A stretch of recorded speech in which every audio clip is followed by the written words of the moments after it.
Perhaps can you introduce yourself, your name, age, where you're from, what do you do, your passions, studies, everything you want to share? Okay.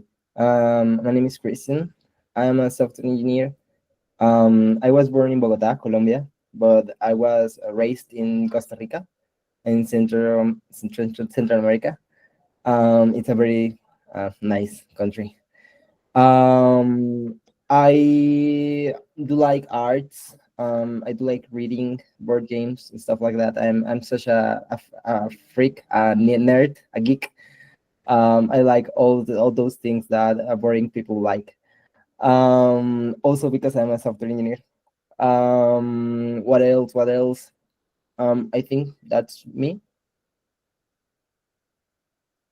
You're muted. Sorry. So, when was the first time you realized you like boys, or how was that moment? Okay. My family was very traditional when I was a child. So I think I liked boys since I was like 5, 6 years since I have memory. But that wasn't an option for me. Like the gay people was these other people that are like far away from the society, and I wasn't part of that kind of society. So I didn't knew and I didn't accept it that I was gay until one time. My brother, I have two brothers. One of them but me, I told him, I think guys are attractive.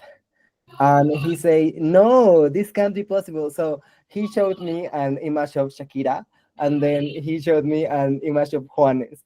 And he told me, who is more attractive? And I was thinking in my inside, like Juanes, obviously, but then I said Shakira because I thought like, yeah, I didn't was ready to come out. But that kind of raised the idea of being gay in myself, and I like born that idea while I grew up. And then when I was at high school, I liked one friend of mine. His name was Juan, Isaac. Well, first was Isaac, then was Juan.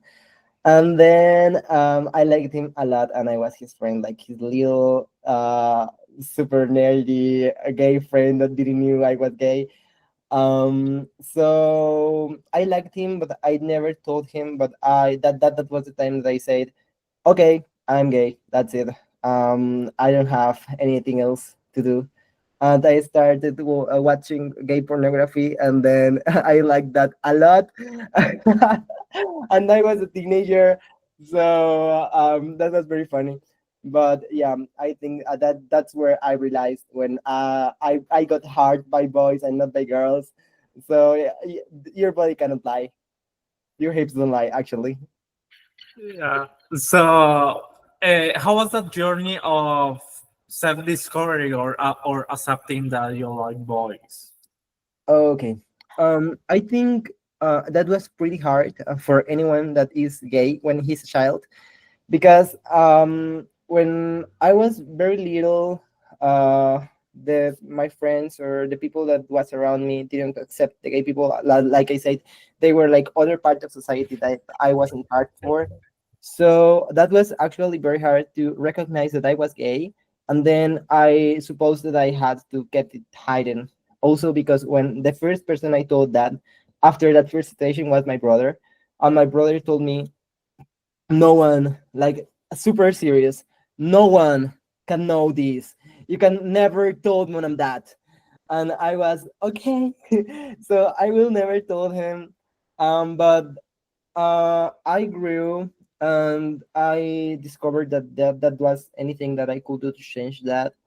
By luck, I didn't was near people that was like attached to conversion therapy or something like that, those super dark things that converted things or guys into heterosexuals. So I accepted that I was that, and then that was super hard for me to actually recognize that and start living with that idea. But then when I realized after I didn't told my brother again, but I told a friend of mine. I didn't have too much friends in high school, but that only friend of mine that I thought I liked guys, and she was super super super excited to know that, and she was like my little like female friend, and that was amazing.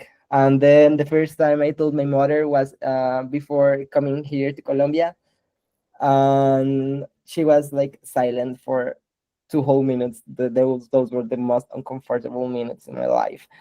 And then she told me, she loved me. I'm the favorite. So she told me, I cannot believe this. You cannot tell your dad, but I'm proud of you and I accept you. And that's wonderful for me that you actually recognize yourself. And then, too many years, like after that, I thought I never could tell my dad. I actually started living like a gay person. I was like 22 years old. And then I invited my dad to my residence in Bogota when I was living there. And that was a super other two super silent minutes. And I told my dad I needed to tell you something. And he said, "What is it?" And then I said, that I like guys. And then he was silent again, but then he said, I already knew it. So yeah, it's like everything about my sexuality and about doesn't being accepted was first inserted by the society, but then my parents were actually very acceptable that thing about my sexuality. So that was wonderful. Nice. I really think that it's very common for older brothers to feel ashamed at first, at least. No? Yeah. And after that, what did your brother said?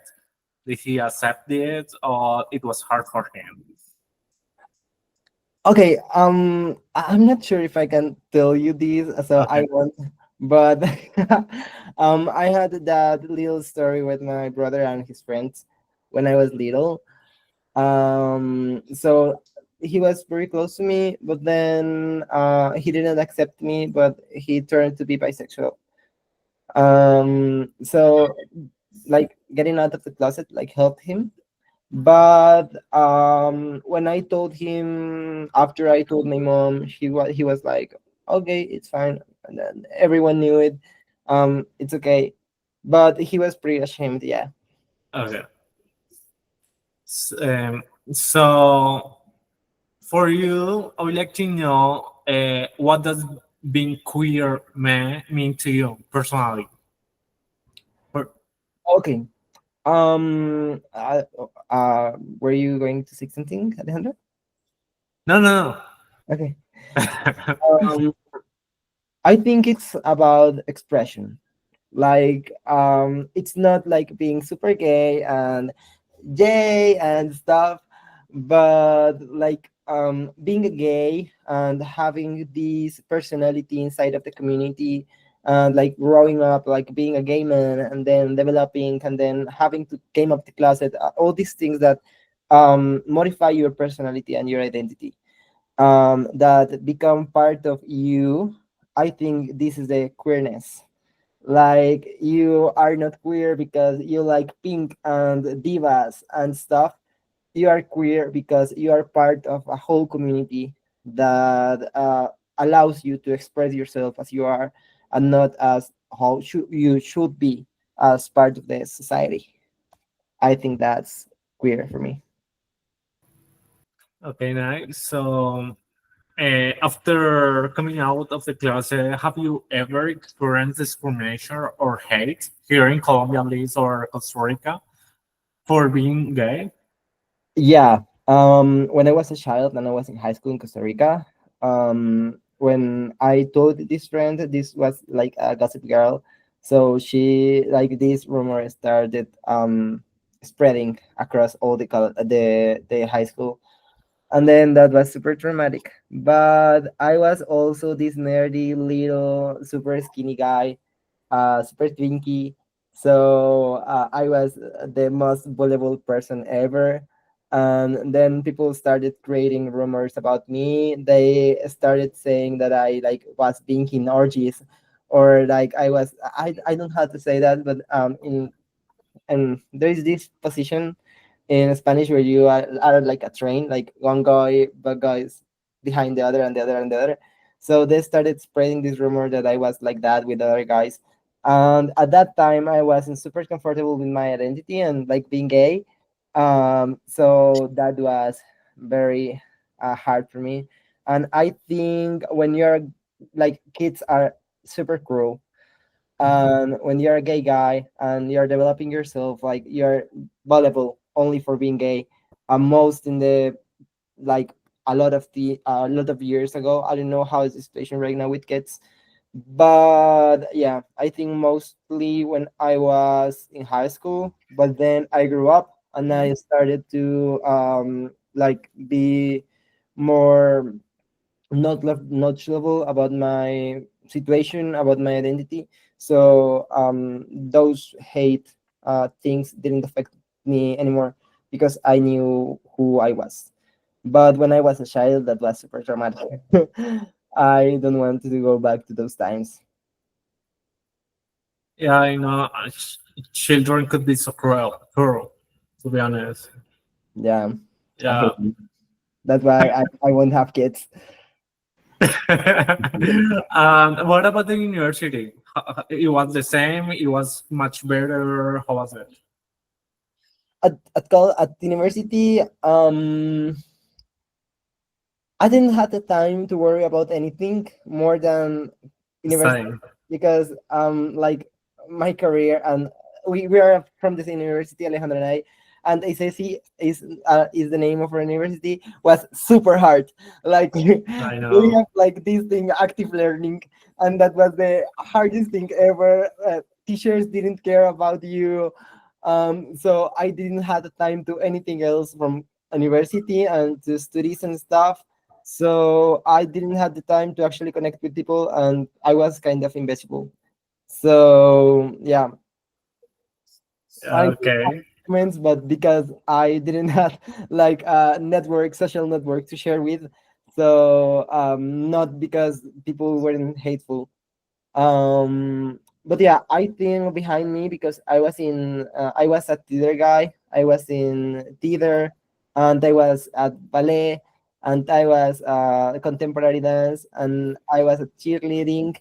So I was like super fanboy, and I know people were talking about me in my behind, but at my back, but I didn't care about that. Do you think the high school, like what happened in the school with the bullying and everything, maybe affected you when you went to university? You kept yourself busy, so you're like invisible because of your school, because of what happened at school.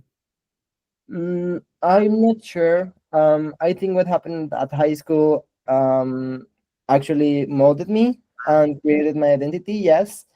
But then I'm not super sure because I didn't treat this topic in therapy that this high school behavior molded how I behaved in university, so I became invisible. I think I became invisible because I wasn't ready to be out in society at the time I was at university, and then I didn't have the time to anything else than study. So yeah, but I'm not super sure. I won't say that this was because college, but yeah, college actually molded my identity, so there is a possibility. Yeah. Okay. Yeah. It's hard. Like what you went through, it must have been very hard. And yeah, sorry you went through that, but it's I think it this is part it's part of it's part of our experience sometimes when we come out and stuff. It's like something we go through. I think most gay people go through at some point, and especially in school. Yeah, I think that's why Kurt from Glee was this super popular character because people actually identified with him. because yeah, I think that's very common. That was my favorite character really when I was young. Yeah. But yeah, I think that's super common. I think kids are better now with sexuality because of social media and like this acceptance thing, but I'm not sure. Yeah, it's not actually that much better. I mean, it depends. In, oh, it's okay.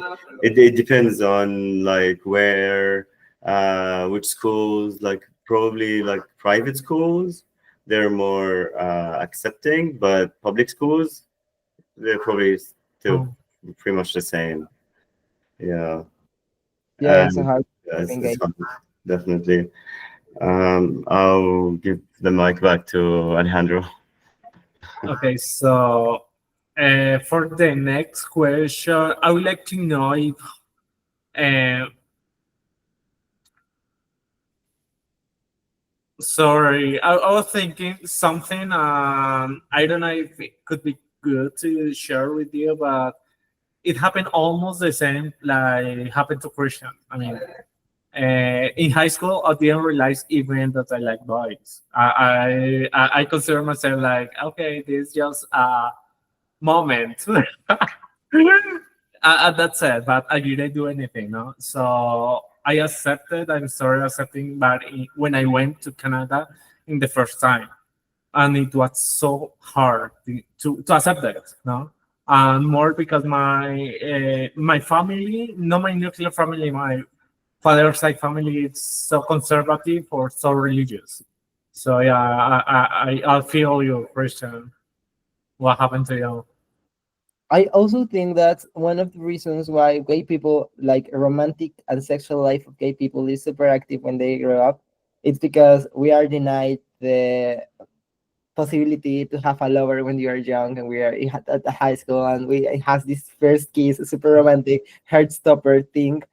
So we miss that so much, and we search that in a lot of bodies when we grow up. So yeah, that's kind of sad, but that's how it is. Yeah, it is, to be honest. So, uh, so how important is the queer community in your life today? So this is too much important. This is just a part of a weekend time, or what do you think about that? So that's a hard question. A little Um, bit. I think I am undeniably part of the queer community because I'm gay and I grew up, and thanks to the gay community and the queer community, I am what I am today. But I don't feel really identified with gay community, queer community, queer like queerness right now, because how my life went through, and I don't identify really that much with like my boyfriend or his friends and stuff. I don't know, I think that's something wrong with me, but yeah, I don't think that's super important because while I understand the importance of the queer community in the building of my rights and the ability for me to talk and be in some positions and not be discriminated. I don't think that implies too much importance in my life right now. I I just want to say, I totally feel you about this because I actually had the same experience. Like even when I moved, so I always like after my family found out about me and had a lot of problems with them. My family were very aggressive. So I had to like leave the country a few times. And when I went back, um, when I went back, I didn't have any friends. And in Jordan, I'm from Jordan, Jordania. So when I went back, actually, I didn't have any friends, and I couldn't trust the gay community. because Jordan is very small, and then my family is a big family, Jordan. So it's like everyone talks. It's very hard to trust anyone. So basically, I couldn't make friends, and I was just like meeting people, expats, like foreigners. So I didn't have any local friends. And then even when I came to Canada, I didn't like make gay friends. Like I didn't have like I got straight friends, many straight friends, but I never felt like I could just become friends with the gay community here. It was very hard at the beginning, and also I didn't have like there was no application like where I could just like join and like become like meet friends, meet people. So it's like I had to go to a bar or something, and that I didn't.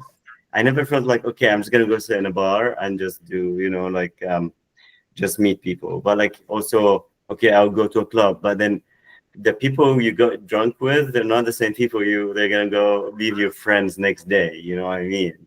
So it was very hard. Like that, I think like I've been in Canada 7 years. I only started having gay friends and becoming more part of the gay community here, maybe like just 2 years ago, 3 years ago, and that's all because my experience in Jordan with the gay community. I got betrayed by someone from the gay community in Jordan. So that messed me up. So it, so I never felt like I can be actually part of the gay community. It's just like um, not the same or not the same experience. But yeah, so my point was like I completely understand where you coming from. It's like yeah, I can relate. Um, Yeah, I totally get that idea.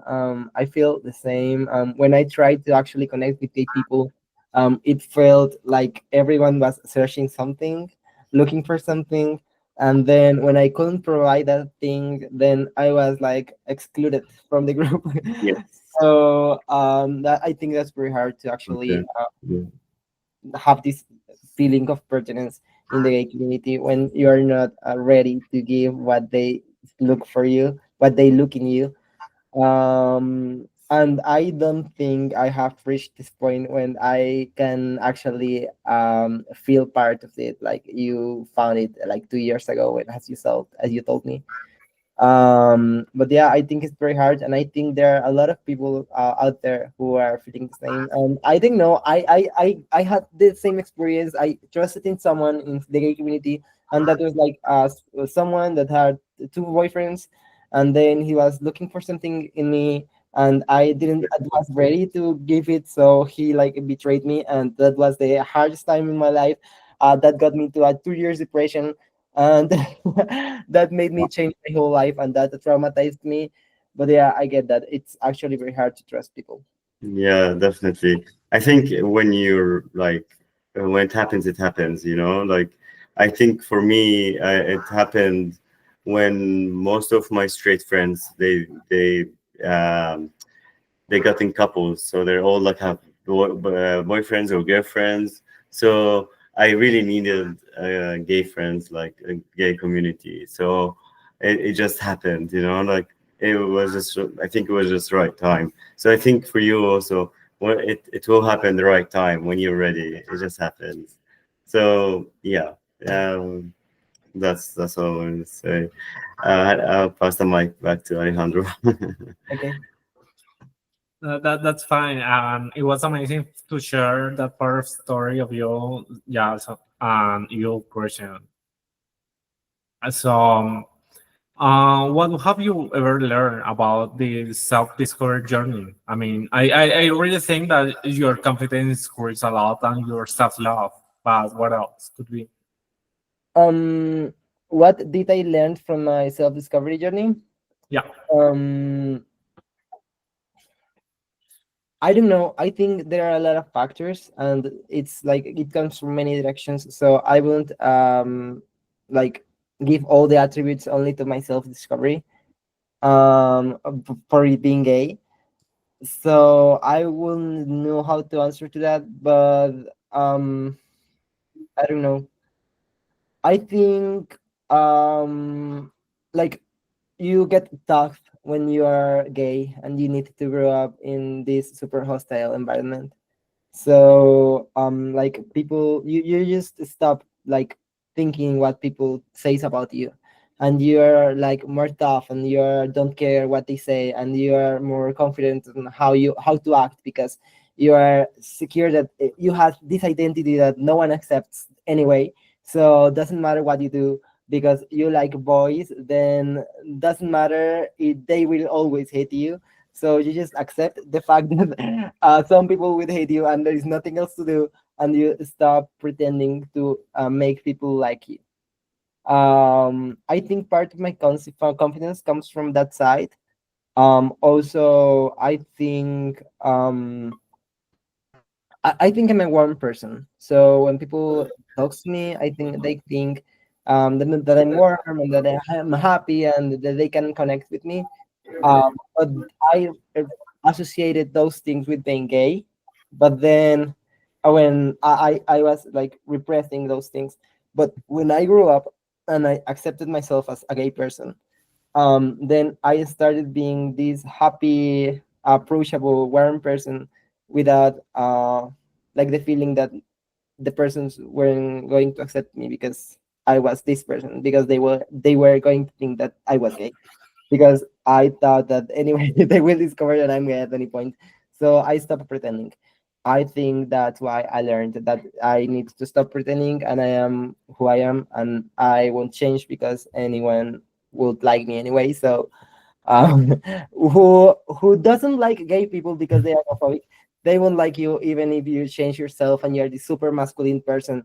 Then you will need to pretend as being this super masculine person for the rest of your life, sacrificing your mental health to like people that like you, but they won't like you in any way. So I think that's what I learned. Okay. Nice. I think these are good things to take, no, from hard times or to struggle times. It's just be yourself and do what you love and don't care about anything. I mean, in a good way, no? I, I think that learnings that without trauma there isn't a learning. So I'm happy that I had this too much trauma when I was a child. So I learned a lot when I was a child, and I didn't have to learn that when I grew up. That's very true. Yeah, like these experiences, they teach us a lot. So we Yeah. actually grow, yeah, definitely. I agree. Agree. Good point. How has your identity influenced your personal or spiritual growth? I know that you are spiritual, but perhaps can you tell us more about that? Can you repeat the question, please? How has your identity influenced your personal and your spiritual growth? Okay. How my identity has influenced my personal. I think I have answered this question in other questions. But in the spiritual way, what do you In think? a spiritual way. Um, I think defining spirituality is very hard for me in this case. So, could you define what you meant by spirituality in this time, or do you give me the total freedom to define spirituality as I want? No, I mean spirituality in like believing that there's something that could warm in us, or a god, or something like that, or be more meditative, or Yeah. something like that. I don't know. I think I was an atheist person since I was a child, so I don't think there is a God or any kind of super superior thing. Also because I felt abandoned since I was a child. So I was thinking, if there is a God, then he's very cruel and I won't follow him.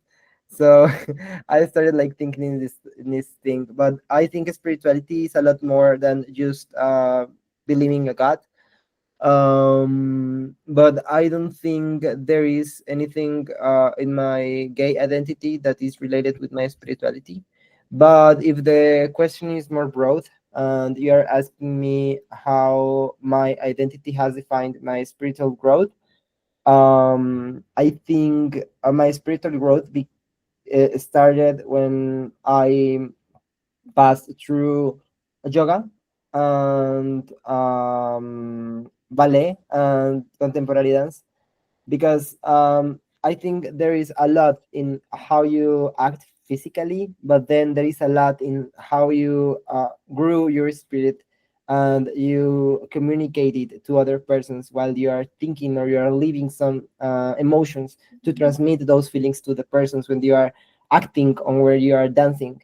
So I think this thing and the performance allow me to cultivate my spirituality.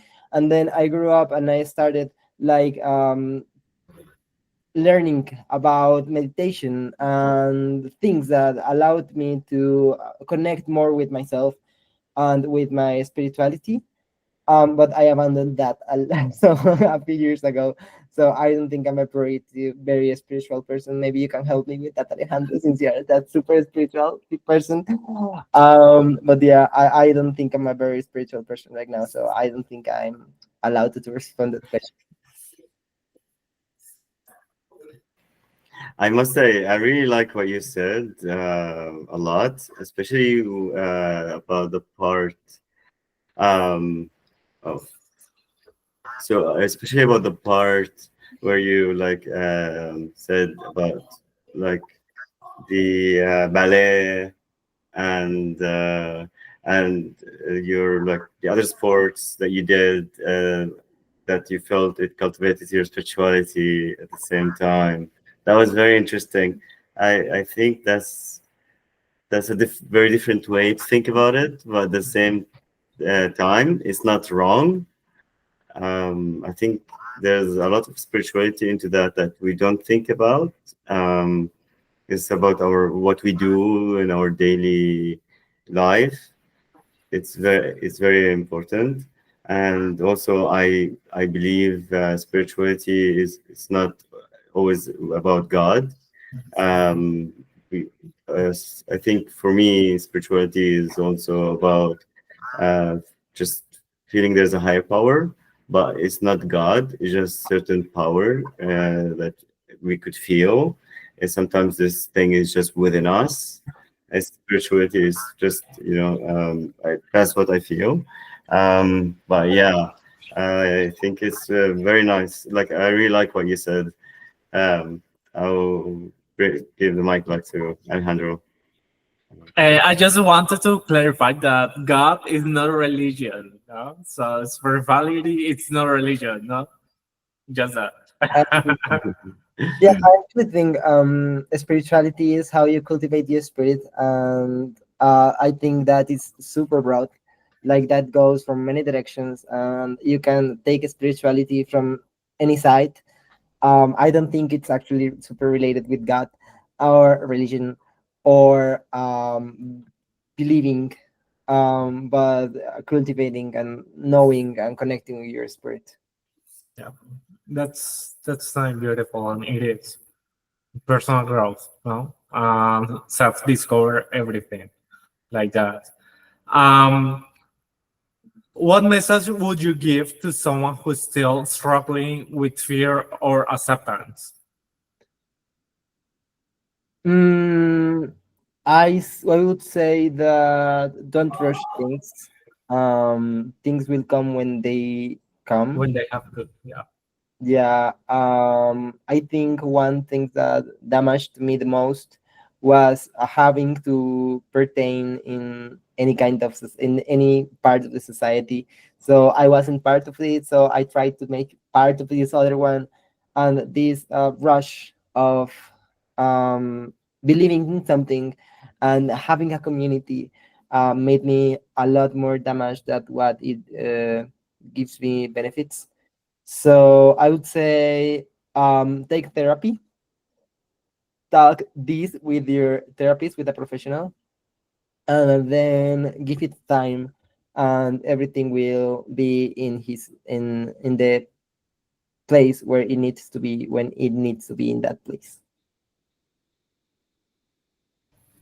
Perfect. And that's true what you said. So being with a therapist, for example, a psychologist, this is the best way because normally we think that we can hold the things, but sometimes we need someone to hear us, to give some suggestions or give a hat at least. No.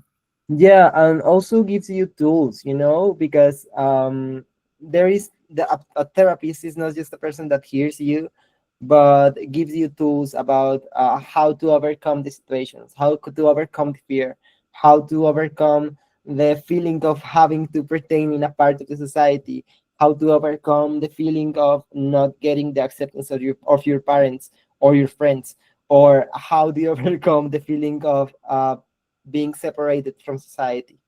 And that's very important for everyone because we are part of the society, we want or not. And this can drive to very several critical feelings. So I think therapy is very important, and not just for people to hear us, but for people to give us tools to overcome things. Tools. Yeah, I totally agree. Actually, like I had some therapy, like last year, I think, or 2 years ago. It was very helpful. Like it really helped me heal. It was like more focused on healing the inner child, which was very interesting. And I really encourage like almost everybody to go to to go do it. It's just it's very healing and like you feel more peaceful after because um, most of the traumas that we had they have to do with when we were younger, right? When we were kids. So that's why like healing the inner child that was basically like abandoned in a way because we ignore it, and then we yeah. So if we don't heal it, all the anger it builds up, and sadness, it all comes from our inner child.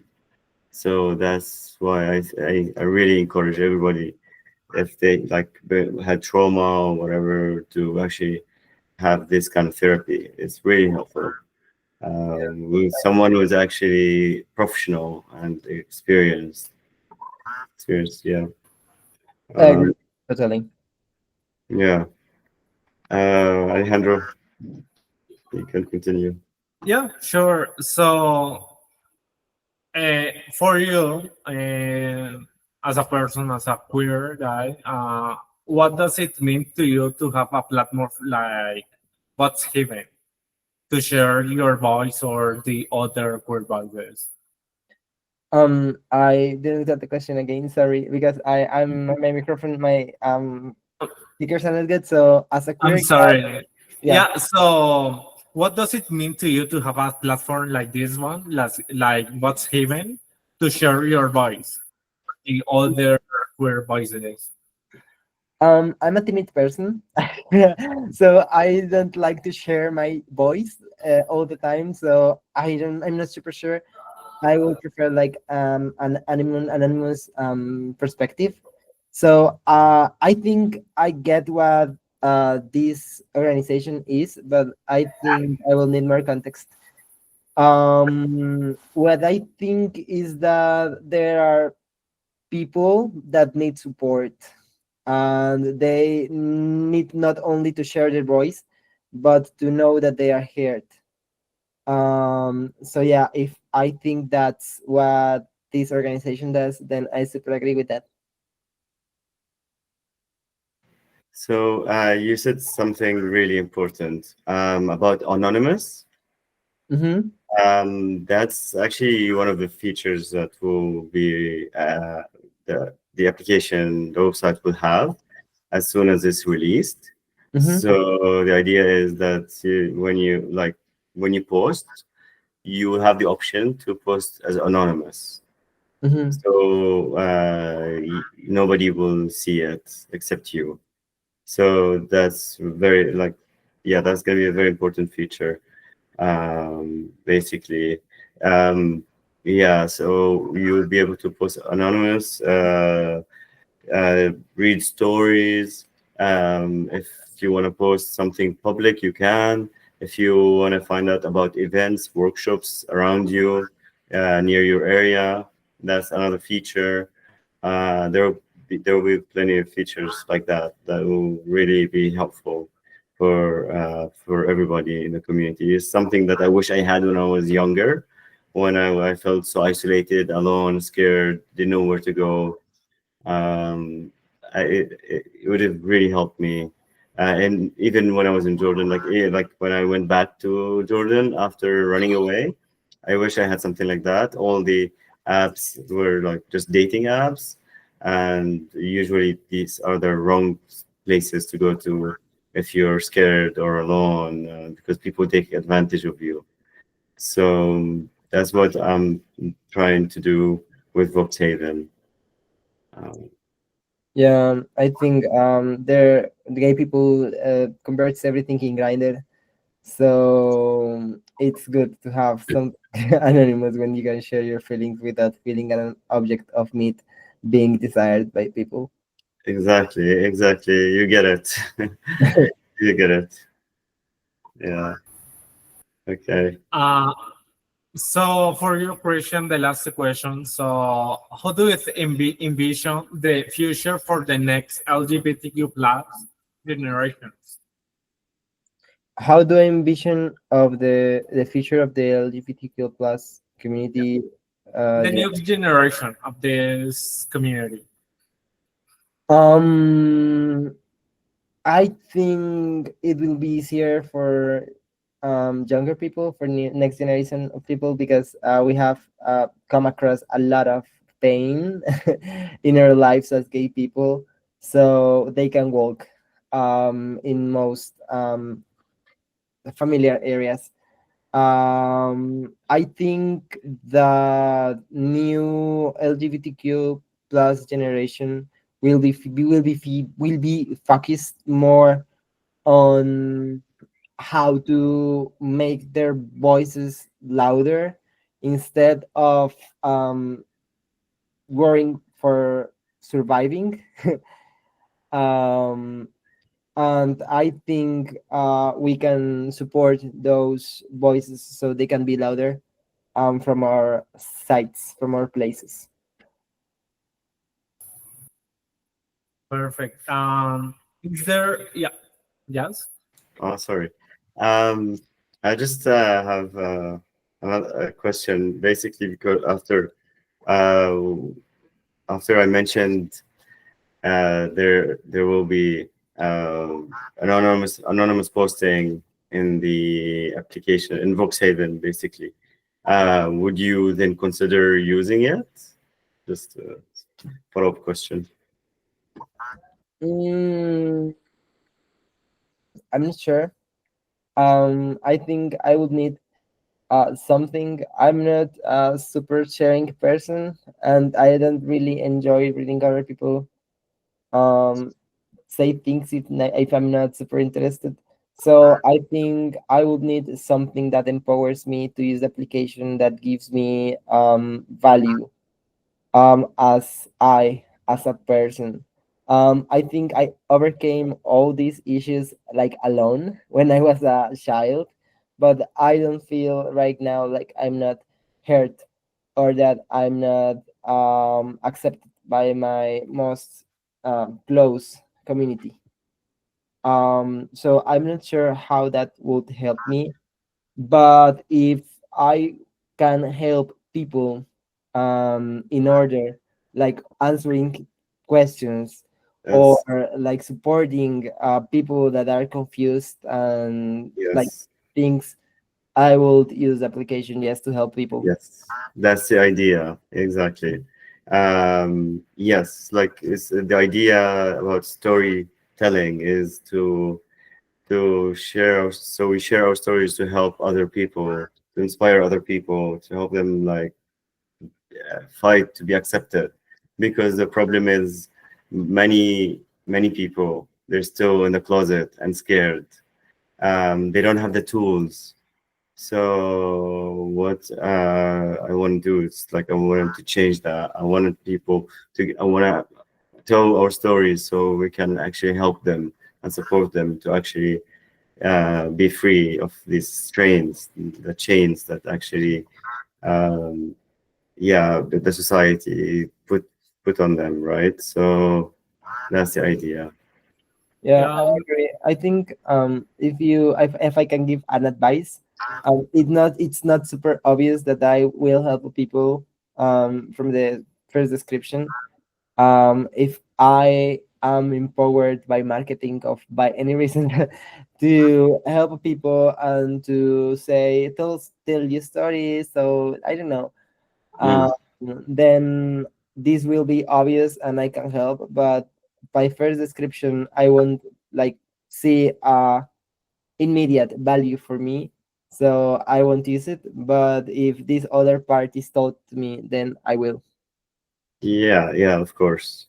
yeah, there's something to empower for the people to know that they are not alone. They are not the only one that are living the same things.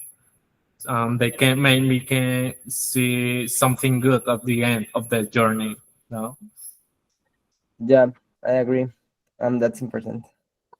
Yeah, and you have any important message you would like to share with younger generation? How generation who feel silence or afraid to embrace their sexual orientation? Yeah. Be brave. Everything will pass. It will overcome this. There is not eternal stone. Okay. So thank you so much, Christian, for today. Ah, yeah, sure, yes. Yes. Sorry, I just have one last question. Okay. Christian, if there's a feature that you actually like in an app, like VoxHaven app, that will make you maybe to consider using it in the future, what would be this feature? Mm, thinking. Um, I like games, Okay. so I would like this to be kind of gamificated. So there is something I really like about Reddit. When you post a comment and then people like your comment, they upvote it. So Yeah. it goes like at the top, and people Yeah. can see it more, and people can react to what you say. So that kind of build a community. So yeah, I think I would like that kind of gamification thing. Oh, okay. Okay. Interesting. Yeah. There's already a feature that you can like a comment and adding reactions. But yeah, I mean, there definitely be something similar to that. Yeah. Okay. Sounds good. Sounds good. Thank you. It's a pleasure. Okay. It's my pleasure. So, is there any other question you would ask, or even you, Christian? Nothing. Everything's Nothing. here. Okay, perfect. So, thank you so much, Christian, for accepting this invitation to share your voice Me. and your story. Um, is it okay if we post some part of this video on Instagram on our page, or you feel is that okay with you? Yep, it's okay. I don't have any problem. Okay, sounds good. Sounds good. Thank you. But if don't attach my ID so I don't get Okay, hate from people if they need to, please. so we will not tag you. Okay, thank you. No Yeah, problem. yeah, don't worry. That's good. Again, thank you so much. What time is it in your place, Jason? It's It's 1 hour away, so it's yeah, 9 p.m. Okay, in Montreal. yes, 10 p.m. Ah, okay. yeah, 10, sorry. Good night. Good night. Good night. Bye. Sleep well. Thank you so much. Have a good day.